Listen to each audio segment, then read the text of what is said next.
India voice, आपकी सोच, आपकी आवाज। नमस्कार, इंडिया वॉइस देख रहे हैं आप और मैं हूं आपके साथ प्रज्ञा मिश्रा। बुलेटिन की शुरुआत करेंगे बड़ी और अहम खबर के साथ। तो सबसे पहले बात कर लेते हैं लखनऊ से जुड़ी इस वक्त की बड़ी खबर। आपको बता दें, लखनऊ विश्वविद्यालय में हनुमान चालीसा का पाठ और नमाज पढ़ने के बाद अब हनुमान चालीसा पाठ का बवाल जो है वो सामने आया है। लाल बारादरी विवाद के बाद परिसर में अब तनाव देखने को मिल रहा है। आपको बता दें, छात्रों ने हनुमान चालीसा का पाठ शुरू कर दिया है। छात्रों का एक गुट बारादरी खोलने की मांग कर रहा है और वहीं पे आपको बता दें, आज हनुमान चालीसा का पाठ भी कुछ छात्रों द्वारा किया गया। वहीं दूसरा गुट जो है वो बारादरी बंद रखने की मांग कर रहा है। तो ये बड़ी जानकारी, बड़ी अपडेट आपको हम बता दें, लखनऊ यूनिवर्सिटी में लाल बारादरी को लेकर विवाद जो है वो बढ़ता जा रहा है। छात्रों के एक गुट ने बारादरी खोलने की जोरदार मांग की है, जबकि जो दूसरा गुट है वो सुरक्षा कारणों और फेसिंग कार्य के चलते इसे बंद रखने की पैरवी करता हुआ नजर आ रहा है। इस तनाव के बीच आपको बता दें, छात्रों ने हनुमान चालीसा का सामूहिक पाठ शुरू कर दिया है। विश्वविद्यालय प्रशासन ने स्पष्ट किया है कि संरक्षित भवन लाल बारादरी सुरक्षा कारणों से बंद है और फेसिंग कार्य लगातार जारी है। विवाद को शांत करने के लिए प्रशासन और छात्रों के बीच बातचीत चल रही है। दोनों पक्षों को समझाकर समाधान निकालने की भी कोशिश जारी है। तो आपको बता दें, कल से ये विवाद जो है वो और भी ज्यादा बढ़ता जा रहा है। एक तस्वीर और भी सामने आई है, जहां सामूहिक रूप से हनुमान चालीसा का पाठ करते हुए जो छात्र हैं वो नजर आ रहे हैं। कल नमाज को लेकर बवाल हुआ था और आज चालीसा पढ़ने का ये वीडियो जो है वो सामने आया है। हालांकि इसे लेकर प्रशासन जो है लगातार स्टूडेंट को समझाने की कोशिश कर रहा है, लेकिन ये लगातार विवाद जो है वो बढ़ता हुआ नजर है।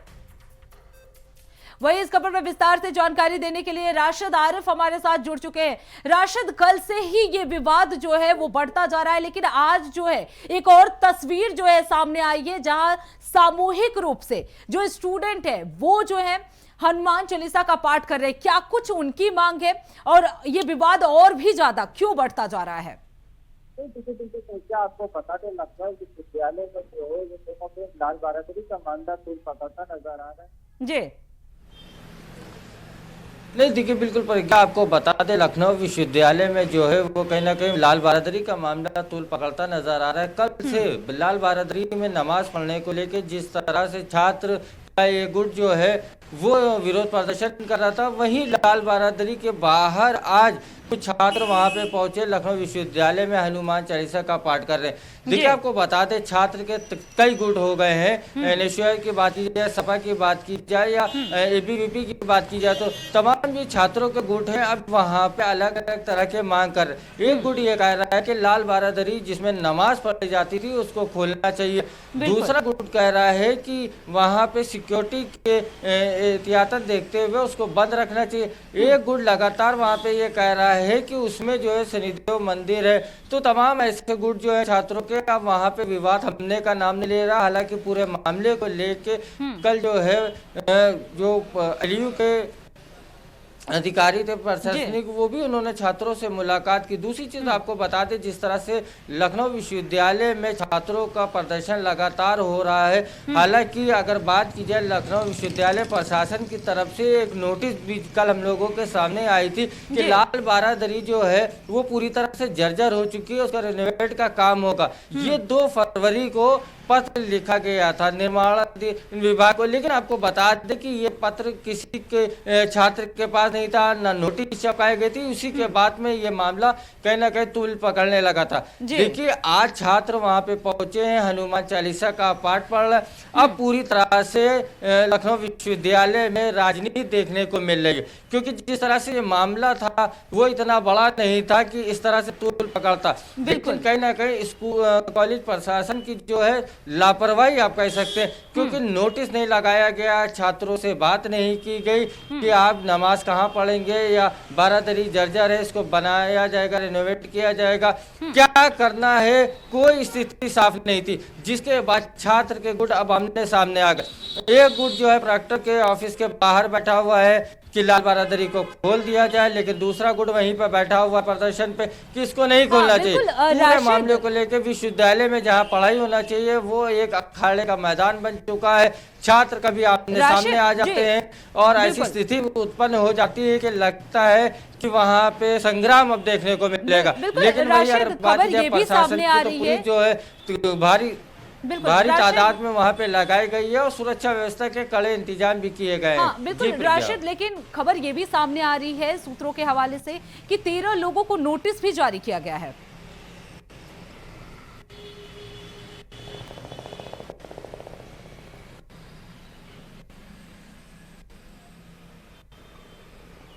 नहीं देखिए, बिल्कुल प्रज्ञा, आपको बता दें ये भी नोटिस जो जारी किया गया है ये सूत्रों के हवाले से खबर मिल रही है। अभी हम लोगों को इसकी पूरी जानकारी नहीं है क्योंकि नोटिस जो जारी की गई है नोटिस वो मीडिया में सामने नहीं आई है, लेकिन हाँ सूत्रों से जानकारी मिल रही है। देखिए आपको बता दें अगर कोई भी एक्शन लिया जा रहा है तो वो सार्वजनिक तौर पे क्यों नहीं लिया जा रहा है। अगर आप नोटिस भी भेजा गया है तो नोटिस को कहीं ना कहीं वो भी सामने आना चाहिए। अच्छा एक चीज और बता दूं कि जिस तरह से बारादरी में रिनोवेट का काम शुरू करना था तो कहीं ना कहीं एलयू प्रशासन को वहां पे छात्रों को अपने साथ कम से कम बात करनी चाहिए और वहां नोटिस लगाना चाहिए।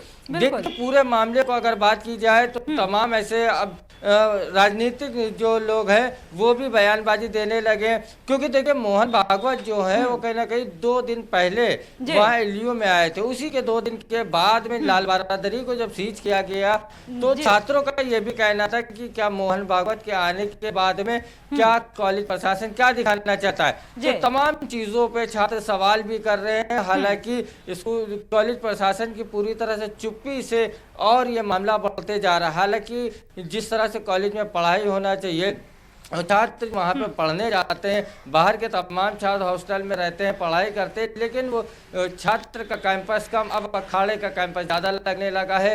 अब हनुमान चालीसा का पाठ हो रहा है, उसके बाद में अभी कोई संगठन आएगा वो अपने धार्मिक कुछ और करेगा। इस चीजों को रोका क्यों नहीं जा रहा कॉलेज के अंदर। अगर आप वहाँ लाल बारादरी को रिनोवेट का काम करना था उसको बंद करना है तो बिल्कुल राशिद आप नजर बनाए रखिए कि क्या कुछ स्थिति है। आपसे फिर जुड़ेंगे। बहुत बहुत धन्यवाद राशिद इस खबर पर विस्तार से जानकारी देने के लिए। तो लखनऊ विश्वविद्यालय का मामला जो है वो लगातार तूल पकड़ता हुआ नजर आ रहा है। आज एक वीडियो सामने आया है जिसमें जो छात्र हैं वो हनुमान चालीसा करते हुए नजर आ रहे हैं। अब रुक कर लेते हैं एक और बड़ी खबर की। आपको बता दें लखनऊ से जुड़ी एक बड़ी खबर सामने आई है जहां योगी मंत्रिमंडल विस्तार की चर्चाएं जो हैं वो तेज हो गई हैं। आपको बता दें बीजेपी संगठन में बदलाव की चर्चाएं तेज हो गई हैं। दिल्ली बैठक के बाद अब फेरबदल की चर्चा की जा रही है। बदलाव में क्षेत्रीय संतुलन पर भी फोकस किया जाएगा। बताया जा रहा है कि अगले 1 महीने में यह बड़ा बदलाव जो है वो हो सकता है। नए मंत्री तीसरे डिप्टी सीएम की भी चर्चाएं जो है वो तेज हो चुकी हैं। तो आपको बता दें लखनऊ के हवाले से यह बड़ी खबर सामने आई है जहां सीएम योगी आदित्यनाथ के मंत्रिमंडल के विस्तार को लेकर चर्चाएं तेज हो गई हैं। भारतीय जनता पार्टी संगठन में बड़े बदलाव के संकेत मिल रहे हैं। आपको बता दें हाल ही में दिल्ली में हुई बैठक के बाद फेरबदल की अटकलें जो हैं और भी तेज हो गई हैं। बदलाव में क्षेत्रीय संतुलन पर विशेष फोकस रहने की संभावना बताई जा रही है। वहीं अगले 1 महीने के बाद बड़ा राजनीतिक निर्णय जो है वो लिया जा सकता है। संगठन में नई नियुक्तियां हो सकती हैं जबकि सक्रिय पदाधिकारियों को मंत्रिमंडल में जगह मिल सकता है। आपको बता दें नए मंत्री और तीसरे डिप्टी सीएम बनाए जाने की भी चर्चाएं जोरों पर है। तो दिल्ली बैठक में क्या कुछ हुआ यह भी बड़ा विषय है।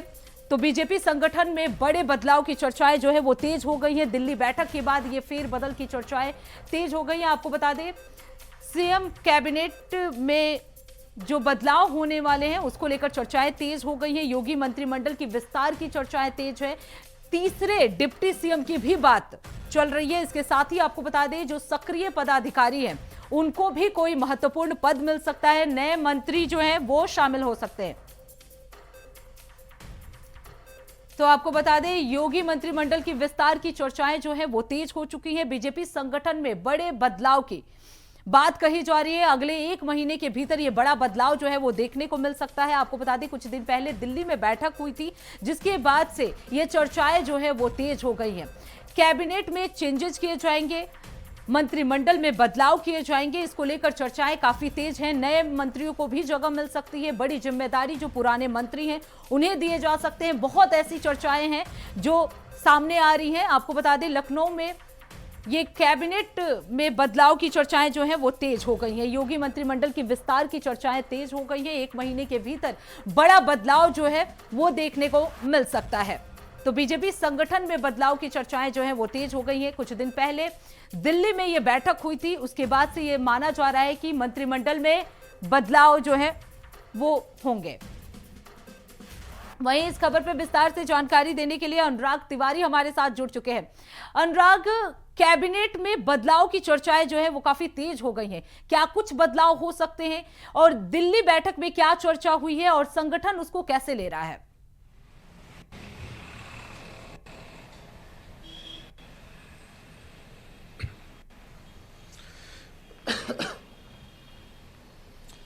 जी प्रज्ञा, देखिए बिल्कुल मंत्रिमंडल का विस्तार जो है वो हो सकता है और जिसके कयास पहले से लग रहे थे और उसकी जो बात है वो निकल के आई कि 26 फरवरी के पहले जो है सूत्रों के हवाले से एक बड़ी खबर प्रज्ञा कि अब मंत्रिमंडल का जो विस्तार है वो उत्तर प्रदेश में हो सकता है। देखिए हाल ही में ब्रजेश पाठक जो कि डेप्यूटी सीएम है उत्तर प्रदेश के, उन्होंने बीजेपी के प्रदेश अध्यक्ष पंकज चौधरी से मुलाकात करी दिल्ली में। उस मुलाकात के बाद देखिए जो चर्चाएं हैं वो और तेज हो गई। हाल ही में देखिए आरएसएस के प्रमुख जो मोहन भागवत हैं वो लखनऊ में थे और लखनऊ में जब वो यहाँ पर आए तब मुख्यमंत्री योगी आदित्यनाथ के साथ उन्होंने मुलाकात करी। तो देखिए राजनीति में मुलाकातें सिर्फ हालचाल जानने के लिए नहीं, आगे की स्ट्रेटजी डिसाइड करने के लिए भी होती हैं।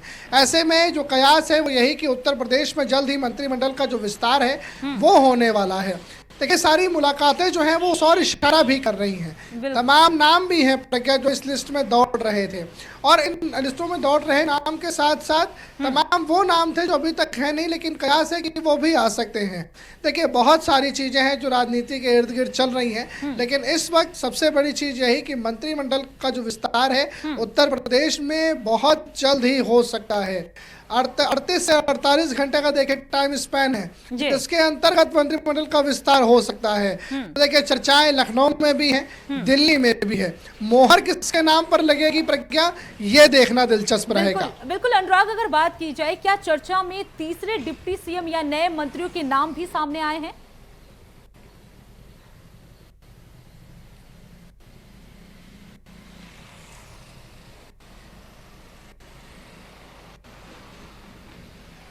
जी प्रज्ञा, देखिए तीसरे डिप्टी सीएम की भी बात चल रही है और खासतौर पे जो राजनीतिक पंडित हैं उनका ये कहना है कि अब की बार पश्चिमांचल से या फिर बुंदेलखंड के रीजन से कोई तीसरा जो डिप्टी सीएम है वो उत्तर प्रदेश की कमांड संभाल सकता है। देखिए अगर मैं पश्चिमांचल की बात करूं और बुंदेलखंड की बात करूं, ये वो इलाके हैं जहां का बड़ा प्रतिनिधित्व नहीं दिखता, बड़े चेहरे नहीं दिखते। लेकिन दूसरी ओर अगर मैं बात करूं तो पूर्वांचल से देखिए पंकज चौधरी स्वयं आते हैं, डेप्यूटी सीएम केशव प्रसाद मौर्य आते हैं, दूसरे जो डेप्यूटी सीएम है जो ब्रजेश पाठक वो अवध क्षेत्र से आते हैं, हरदोई के मूल रूप से रहने वाले हैं। तो पूरी जो बैसवाड़ा की बेल्ट है वो कवर करते हैं। लेकिन पश्चिमांचल, ब्रज क्षेत्र और बुंदेलखंड के कहीं ना कहीं एक कमी नजर आती है। तो ऐसा हो सकता है प्रज्ञा कि भारतीय जनता पार्टी अब की बार अपनी स्ट्रेटजी में इस चीज को रखे और पश्चिमांचल से और बुंदेलखंड से कोई चेहरा जो है वो तीसरे डिप्टी सीएम की रेस में देखने को मिले। देखिए साध्वी निरंजन ज्योति का जो नाम है वो फ्लोट कर रहा है, लेकिन अब फ्लोटिंग का जो नाम है वही मोहर पे लगना है या फिर मोहर किसी और नाम पे, ये देखना दिलचस्प है। लेकिन तीसरे डिप्टी सीएम की चर्चा है वो एक बार फिर से शुरू हो गई। बिल्कुल अनुराग, ये देखना दिलचस्प होगा कि आखिर किसको क्या जिम्मेदारी मिलती है और कैबिनेट में कितना बड़ा बदलाव होता है। बहुत बहुत धन्यवाद अनुराग इस खबर पे विस्तार से जानकारी देने के लिए। तो दिल्ली बैठक के बाद फेरबदल की चर्चाएं जो है वो तेज हो गई हैं। अब रुक कर लेते हैं अगली खबर की। मेरठ से जुड़ी एक बड़ी खबर आपको बता दें, आग लगने से 6 लोगों की मौत हो गई है। कपड़ा कारोबारी के घर में यह भीषण आग लगी है जिसमें 5 बच्चों समेत एक महिला की मौत हो गई है। आपको बता दें आग की चपेट में पूरा परिवार जो है वो फंसा रहा, घर में बच्चों के साथ महिलाएं भी थी। घटना के वक्त जो मुखिया था घर का वो मौजूद नहीं था। शॉर्ट सर्किट सिलेंडर लीक होने से ये आग लगने की आशंका जताई जा रही है। लिसारी गेट के इलाके में ये भीषण आग लगी है जिसमें 5 लोगों की मौत जो है वो हो गई है। तो ये दर्दनाक हादसा जो है वो मेरठ में हुआ है। रेडीमेड कपड़ा कारोबारी इकबाल के 3 मंजिला मकान के निचले हिस्से में बने गोदाम में यह अचानक भीषण आग लग गई। आपको बता दें प्रारंभिक जांच में शॉर्ट सर्किट और गैस सिलेंडर के लीक होना माना जा रहा है। वहीं गोदाम में रखे कपड़ों के बड़े स्टॉक ने तेजी से आग पकड़ ली है जिससे पूरा मकान धुएं से भर गया। तो आपको बता दें बच्चे के साथ महिलाएं भी इसमें शामिल थी। 5 लोगों की इस मामले में मौत हो गई है।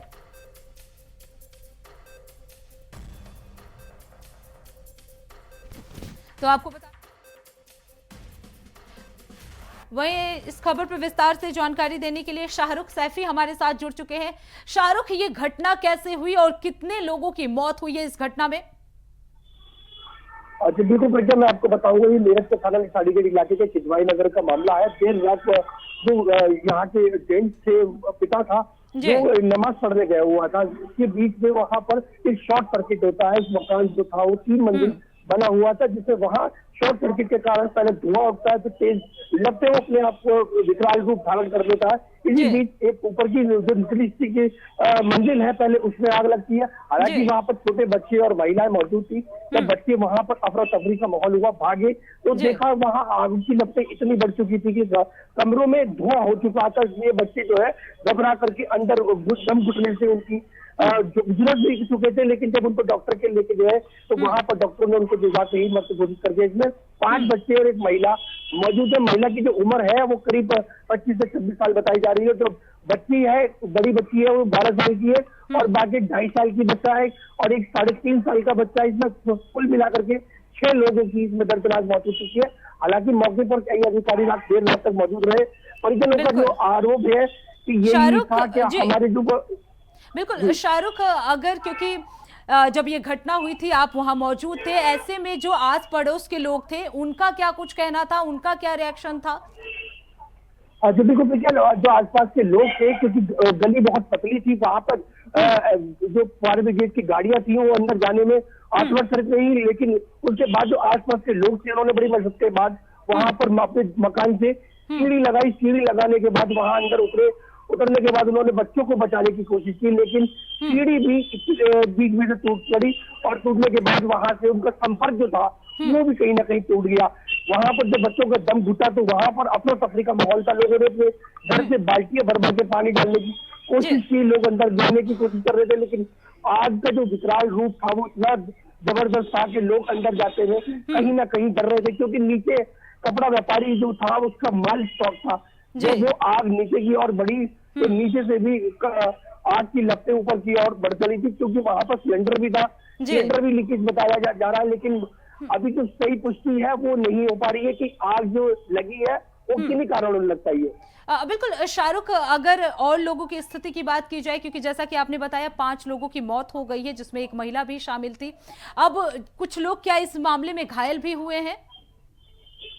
बिल्कुल प्रज्ञा, इसमें 5 बच्चे हैं और एक महिला है। इसमें कुल मिलाकर के 6 लोग हैं जिनकी मौत हो चुकी है और इसके साथ साथ इसमें 2 जेंट्स भी थे। एक जेंट्स जो है उसकी जो हालत है वो नॉर्मल है और जो दूसरा है उसको जो है मेडिकल में एडमिट कर रखा है, उसकी हालत गंभीर बताई जा रही है। हालांकि जो है प्रशासन का कहना है कि उसकी जो हालत है फिलहाल अभी सामान्य है, लेकिन इसमें 5 बच्चे समेत एक महिला की जो दर्दनाक मौत हुई है। हालांकि उनको अभी सुबह उनका दफीना किया गया है, सुपुर्द खाक उनको किया गया है। उसमें जो भीड़ देखने वाली बात थी वो भीड़ लाखों लोग वहां पर पहुंचे थे, क्योंकि मेरठ शहर में लगातार कई मंत्री भी अधिकारी भी वहां पर पहुंचे हैं और देर रात से वहां पर अधिकारियों का मंत्रियों का तांडव लगा हुआ है, क्योंकि उत्तर प्रदेश में मेरठ की ये कोई घटना कही जा सकती है।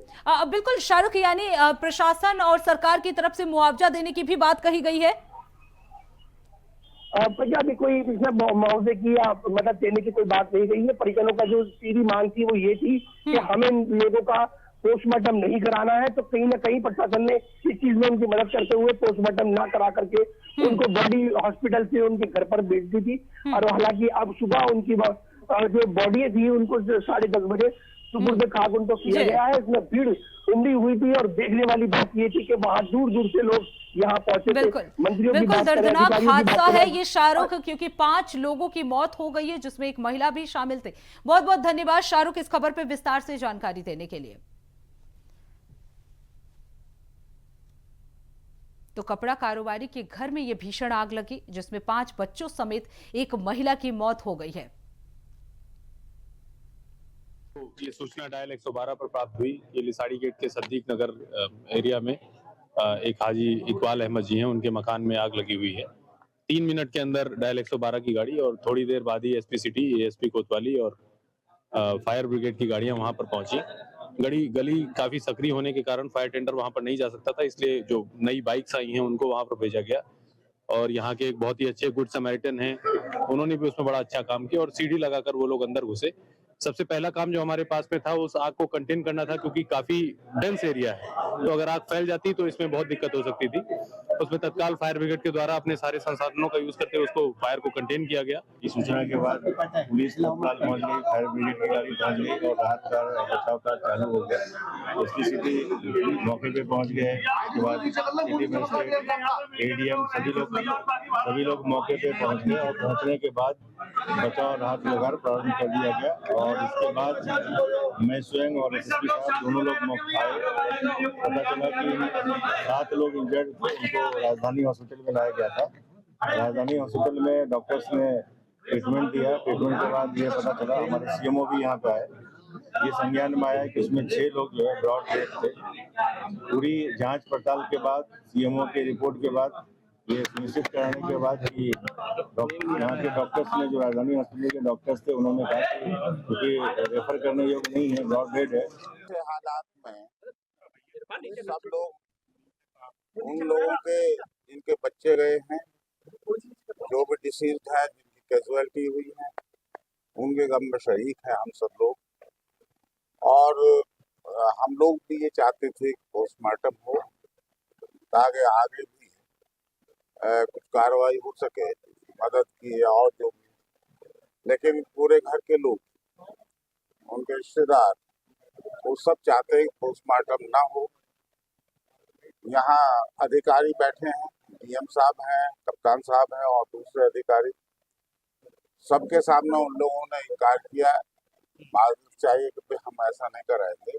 मैं घर पर गया, घर पर बहुत भीड़ थी, फायर ब्रिगेड सब आए हुए थे। लेकिन जब यहाँ पर आया तो यहाँ मेरी एक बेटी एक बेटा, छोटे भाई का मिसेज, उसकी 2 जुड़वा बेटी और एक बेटा। तो यहाँ पर आकर देखा तो एक्सपायर हो चुका। कुल 6 लोग हैं जी 6। अच्छा, जो अम्मी हैं आपकी, वो ठीक है, उनको थोड़ा सा बीपी ऊपर नीचे हुआ था, बाकी अल्लाह का शुक्र है वो सही है। वो भी झुलसी थी? नहीं वो उन्हें देख कर हुई, उन्हें मेडिकल लेके नहीं यहाँ केयर में, यहाँ की पहले केयर में कर दिया सामने।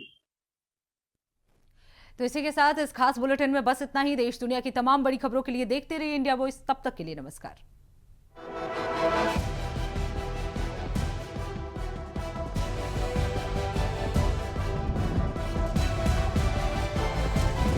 इंडिया वॉइस, आपकी सोच, आपकी आवाज।